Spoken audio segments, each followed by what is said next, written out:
High, আমি অঙ্কিতা। আমার ছোট্ট একটা এমনি ব্লগে তোমাদের সবাইকে ওয়েলকাম। আশা করি তোমরা সবাই ভালো আছো, আমিও ভালো আছি। তো আজকে মেনলি একটা ভিডিও করেছি। তো বিয়েবাড়িতে গিয়েছিলাম, তো খেতে গিয়ে দেখি এরকম অবস্থা। মানে ওখানে যদি দাঁড়িয়ে থাকতাম কমসে কম 1-2 ঘন্টা লেগে যেত আর কি খেতে বসতে।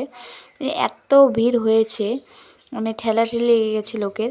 তো তাও অনেক কষ্টে আমরা একটা সিট পেয়েছি। তো আমরা ওখানে বসে আর কি খাওয়া দাওয়া করে বাড়ি চলে এসেছি। তো এত ভিড় হয়েছে ধারণার বাইরে আর কি, খুবই ভিড় হয়েছে। মানুষ মানে খাওয়া শেষ না হতেই আরও মানে লোক ঢুকে পড়ছে, এরকম অবস্থা হচ্ছে। তো দেখো এখানে মাছের প্লেট আর কি উপরে নিয়ে যাচ্ছে লোকের ভিড়ে আর কি।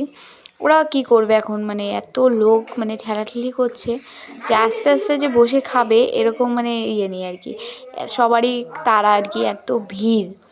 মানে ক্যাটারিং যারা করেছে তো তাদেরও খুব অসুবিধা হয়েছে। তো আজকের ভিডিওটা এতটুকুই। তো আজকের জন্য টাটা।